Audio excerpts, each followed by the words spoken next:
please rise for pledge. I pledge allegiance to the flag of the United States of America and to the republic for which it stands, one nation, under God, indivisible, with liberty and justice for all.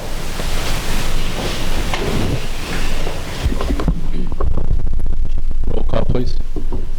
Mayor Westcott. Present. Alderman Palmer. Here. Wangelin. Present. Snow. Present. Kuhlmeyer. Present. Schoeneman. Present. Kleckler. Here. Folsom. Present. Sabatka. Present. Well, the Rock Falls Optimist Club is going to be here, but everybody on that committee is ill, so they're not going to be here. They'll grace us at our next meeting on the 19th. This evening, next agenda item is Dan Kayek, who's the executive director over at the Blackhawk Hills. He's going to make a presentation on the comprehensive economic development strategy. Dan? Thanks, Mayor. Thanks for the introduction. This is the first place that I could say you probably know where our building is in town here, but we serve an area much larger than Rock Falls itself. So I do have some slides up there. You can follow along. I will also point out, though, that in the reports in front of you, especially the bound one, if you can't see the data so much on that screen, you can refer to that bound report, and it has a lot of the same charts that I'm just going to highlight here. I'm going to buzz through the first section here. Next slide, please. And again, and again. So we cover 6 counties in Northwest Illinois, Whiteside being one of them. We have an 18-member board, and they oversee the actions and the conduct of Blackhawk Hills. Included in that is Glenn Kuhlmeyer, who is on our board for Whiteside County and the city here. Next slide, please. It's all right. No, it's okay. All right, so we cover a bunch of areas. Planning in general is what we do, whether that fits into community and economic development, natural resources planning, and so on. Next slide. These are some of the documents that we produced over the last couple of years. We've worked with communities on comprehensive planning efforts. We did a hazard mitigation plan for Stephenson County. We're currently working on a trails initiative, counting the people that are using the trails, inventorying the conditions of the trails, including the Hennepin Feeder Canal Trail. We're also working on a project where we are attempting to work on uniform guidance for putting signs together on the trails so that the system, not just the Hennepin, but for the entire region, can be linked a little bit more closely with branding and so on. Next slide, please. One of the things I want to point out here, besides the iFiber, is that BHRC, we have a grants page. If you go to our websites and you want to get a sense of what grants might be available for application and participation in, we've attempted to update that so you can do keyword looking through there. We'll be adding more and hopefully make it more searchable over time. But if you wanted to get a sense of what was available, our website is not a bad place to start with that. Next slide, please. So the SEDS, that's what I want to talk about mostly tonight, and this is a thing that we do every 5 years. We have to update it, and it's updated and been approved, so that's what I'm here to talk about tonight. Next slide, please. So what the SEDS does, the Comprehensive Economic Development Strategy, is that it sets goals and presents action items for the entire region, generally consensus goals, things that everybody can work towards. The other thing that the SEDS does is allow access to certain types of funding. Included in that is funding from EDA, which is technical assistance funds, public works funds, so sewer, water, roads, and so on. Another example of a program that's available because we are able to maintain the SEDS is one recently announced. Because Whiteside County was included in the major disaster declaration, there's a temporary 80-20 that is federal matches, local matches 20, 80% by the feds for an EDA disaster supplemental grant. So if there's projects within the community that might be applicable, Whiteside County and by extension Rock Falls are eligible to apply for that right now. Next slide, please. We go through the process. Our board helps. There's a regional SEDS committee. They're involved in the process. And then we put all that together. We do public forums and so on to put together a document that makes sense for the entire region. Next slide, please. So this is the data portion of the document. That's something we have to submit, and we also find it useful. So Whiteside County is in the green along the top of those bars. Essentially what this is showing all the way to 1900 to about 2017, which is the third bar from the right, where our population has been and where it is today.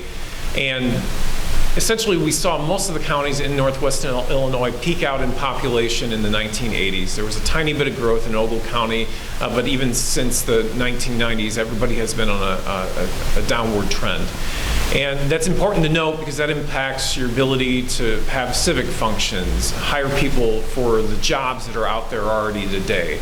And any type of planning that you're doing within a community needs to address the fact that our population is changing, it is going downward, and that potentially by one projection, you look out to 2050 and you see a population then of what you saw in the 1940s. So over 100 years, you rise and then you fall. I emphasized in previous meetings that you shouldn't take the opportunity to become Chicken Little about this, but it is important to acknowledge that population is changing and it is declining, which will impact communities' abilities to do things. Next slide, please. This is the population for each of the municipalities. Obviously, Rock Falls is one of the circles in northeastern Whiteside County, one of the bigger municipalities in our area. Next slide, please. This is what I usually call a population growth or loss map, but in this case, the red represents loss. And there's actually been loss by percentage for all of our municipalities between 2010 and 2017. So as little as a couple percentage points all the way up to 6 or 7%. Again, not to get overly worked up on that, but the point is that whatever you're planning to do in the future, you have to think about, do you have the people here today, or will you have the people here tomorrow to do the things you want to do and support what you've got? And I will point out, as I have previously done, that we're not going to solve that problem locally. We either have to encourage domestic migration to the region or international migration, but we do not have a high enough birth rate here to be able to just replace people over time, have new babies and so on. So that is something to keep in mind as you're going through a planning process. Next slide, please. This is showing you median household income. The bars are showing you what the level was at 2012. Whiteside County, third from the left. Little dots above that is showing you where that median household income went. And the thing with this is to note that Whiteside County did improve over the 2012 to 2017 period. Well, one of the things you have to remember is even though that median household income went up over time, inflation has an impact on what your earnings are. So your earnings yesterday are not the same value as your earnings today. And so just because there was changes in increase, the question has to then become is, are they real increases? And if they're not, which Whiteside County, there's enough of a gap where there might have been a little bit, but when you start to answer questions about workforce, other questions are, what is labor being paid? Who's doing the work? Are you able to attract people and the companies in the area paying enough, whether that be a public company or a private entity? Next slide, please. This is just a multi-state comparison between other economic development districts, the counties. Iowa's in brown, Wisconsin's in gold, and then Illinois, our counties, Whiteside included, is in green, and just give you a sense where everything falls in the tri-state area. Next slide, please. Employment peaked out during the recession, fell back down to levels pre-recession. We're in what some economists call full employment, which really means everybody that wants to be working is working at this point. And so what that means, it's great that you can have this, but it means being able to fill existing positions that are out there or future positions or retraining people becomes harder because you don't have enough people necessarily to fill that. So while in the past you might have said, oh, we need to bring all these jobs into the area, the fact may be that we actually need to either retrain people or bring more people in to fill existing jobs within the region. Next slide, please. This is showing you job creation and destruction over the years. I'm trying to underline here that what jobs were important in the past may not be important in the same way or may not be important at all. So for instance, printing on the top, those are showing you losses toward the bottom, those are gains. Up in Mount Morris, you had a big printing industry. Within a roughly 10 or 7-year period, you had a loss of nearly 1,000 jobs in that industry. You had big gains then also in different types of manufacturing, heavy machinery, small electric goods, and so on. Small electric goods, that would be Wall in our area. And then food processing, distribution, the Walmart distribution plant, and so on. So you're seeing changes in the economy. Manufacturing is still important. Ag is important because in some ways it feeds manufacturing through food processing. But again, industry clusters change over time. Next slide, please. This is showing you traded clusters. I just want to emphasize here there are essentially two different types of clusters that you look at when you're looking at development. One is traded clusters, one is local clusters. Traded is when you have a trading relationship with somebody outside of your region. So all of these, so the highest again is production technology and heavy machinery, distribution and e-commerce. These are what people are working in. And these, you have an existing relationship with somebody on the outside, so you're generating wealth that wasn't here in the first place. Next slide. Local clusters are important, although local clusters generally don't pay as much, especially in say, certain businesses that are still important, but say hospitality, so places where you go to eat, we go to gamble, and so on. Next slide. But they are there to support the traded cluster and frankly, anybody that works in a local cluster industry. One of the things the document talks about is diversification. We spotlight ag here. You can do this in different ways. You can grow different things. So you might choose to grow honey or raise bees and then produce honey rather. Or you might grow something a different way, organic production. Whether you buy organic is maybe irrelevant. The point is that there are markets that expect that. You can command more dollars for that. And so then you adjust your practices accordingly. Another example is a value-added type product. You grow strawberries, you turn the strawberries into jam, you can sell the strawberry jam for more than you could the strawberries and potentially hire more people. But the whole point here is simply to say is maybe as we look to diversify, we won't just be able to do row crops in the future of corn and soy, given the depressed prices. We have to look to other avenues to diversify that economy. Next slide, please. This is just a regional vision. You can see that in the document. I'm going to bypass it, although I will say the emphasis here is on economic development being more than just business attraction. It's about quality of life. It's about supporting what's already here. It's about investing in what's already here. It's about making good decisions with limited resources and so on. Next slide, please. This is just showing you resiliency impacts a lot of areas. So it's not just enough to say you're economically resilient. You're also asking the question, how are you socially resilient? How are you environmentally resilient? And so on. So decisions you make have impacts in different areas. And this is what this document at least tries to flesh out. Next slide, please. Next slide, please. And we get to the near final slide, principles and goals. But the goals really lead to action items throughout the document, so I'd encourage you to jump into that, read through it. But with respect to the goals in general, number one could be summed up as regionalism, and this isn't a kind of nebulous or fuzzy, oh great, it's great to work together. This is a sense that it's really hard as an individual community, as an individual county to break through. So maybe a good example is tourism. You got a great spot, but how are you communicating the story of a place, and how are you communicating and breaking through markets that are really hard to get into? There's really only one community in the Black Hawk Hills region that is able to get through that, which has very unique assets, and that's Galena. And so given that not everybody has Galena-like assets, you still have good stories to tell. You just have to be able to tell somebody a compelling story that, let's say they really like to visit old canals. Well, you've got that, but they probably want to do something else when they're here. So you got to be able to tie that into the circles around the community and what's close by as you're saying why you should come to a place. Point 2 and 3 deal with economic development. It's workforce, which investing in it, expanding it, attracting people to the region. People, that is, not so much the businesses themselves. Number 3, diversifying the economy gets to the point there maybe with the ag diversification and just any industry along those lines. And then finally, addressing quality of life issues. So how do you improve the community that you've already got? How do you provide child care services for somebody that's not just working 5 days a week, but maybe 7 days a week and they're working third shift? So these are all considerations in the economic development conversation. So I want to take the opportunity to address any questions you might have. This concludes my presentation. I certainly would talk to you outside of the meeting or on another day, but thanks for your time to present tonight. Thanks. Thank you, Dan. Anybody have any questions? We know where he lives. Yes, you do. Might even be able to walk there. Nice. Thank you, Dan. Next item on the agenda is audience request. There's no one here. Community affairs, nobody here. We have a proclamation for Small Business Saturday. I think we can forego the reading if you'd like. The Chair would entertain a motion to.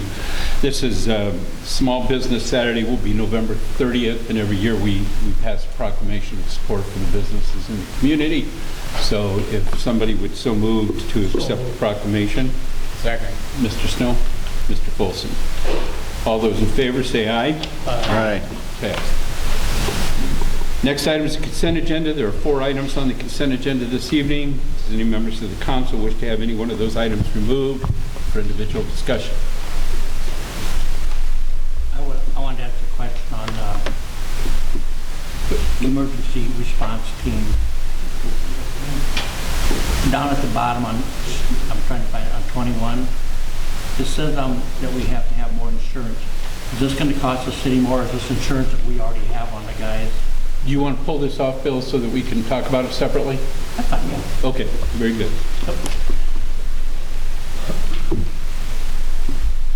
Clerk?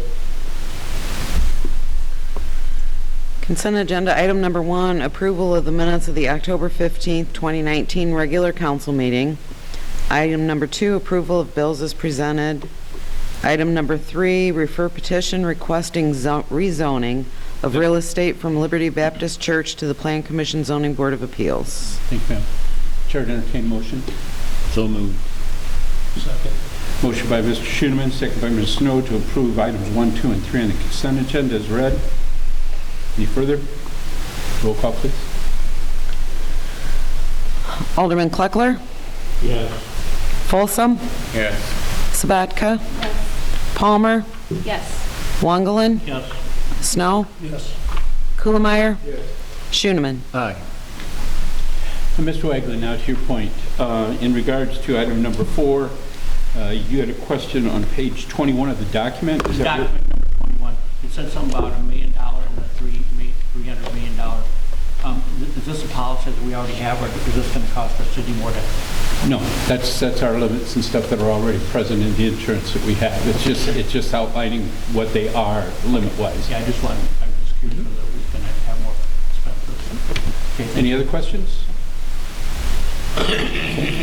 Madam Clerk, go and just read that one over. Authorize the mayor to execute an intergovernmental agreement authorizing establishment of the Twin City Emergency Response Team. Make a motion to approve. I'll second. Motion by Mr. Schoeneman, second by Mr. Kleckler to approve item 4 of the consent agenda. Any further? Roll call. Alderman Kleckler, Yes. Folsom, Yes. Sabatka, Yes. Palmer, Yes. Wangelin, Yes. Snow, Yes. Kuhlmeier, Yes. Schoeneman. Aye. We have 3 ordinances for first reading this evening. Ordinance 2019-2450, terminating the designation of the Rock Falls Riverfront Tax Increment Financing District and providing for the dissolution of the Special Tax Allocation Fund. Ordinance 2019-2451, amending Chapter 16, Article 13, Division 8, relating to the City of Rock Falls raffle ordinance. And Ordinance 2019-2452, amending Chapter 32, Article 5, Section 32-343, relating to compliance with electrical wiring requirements. Make a motion to approve the consent agenda as read. I'll second that. Motion by Mr. Snow, second by Mr. Waglin to approve the ordinances for first reading as presented. Any questions? First reading only. All those in favor say aye. Aye. Opposed? First reading is through. We have 4 items for second reading and adoption.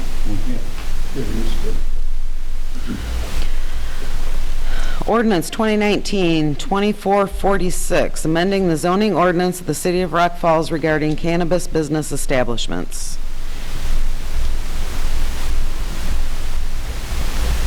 I'll make a motion to approve 2019-2446. I'll second it. Motion by Mr. Schoeneman, second by Ms. Sabatka to for second reading and adoption of ordinance 2019-2446. Any further? Roll call, please. Alderman Kleckler, Yes. Folsom, Yes. Sabatka, Yes. Palmer, Yes. Wangelin, Yes. Snow, Yes. Kuhlmeyer, Schooneman. Aye. Okay, ordinance 2019-2447, disposal of property, which is a Dearson 11-foot snowplow from the street department. Make a motion to approve ordinance 2019-2447 for second reading and adoption. I'll second it. Motion by Mr. Snow, second by Ms. Sabatka, for second reading and adoption of ordinance 2019-2447. Questions? Yes. Sir? How do we just plan on disposing of it? Larry, you wanna? It's professional environment. I was gonna scrap it, more than scrap like that.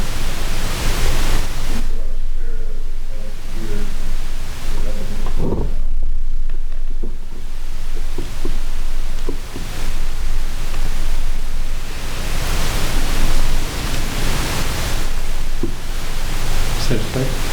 I'm sorry. I'm sorry. I didn't know you were putting it. Okay. Yeah. Anybody else have questions?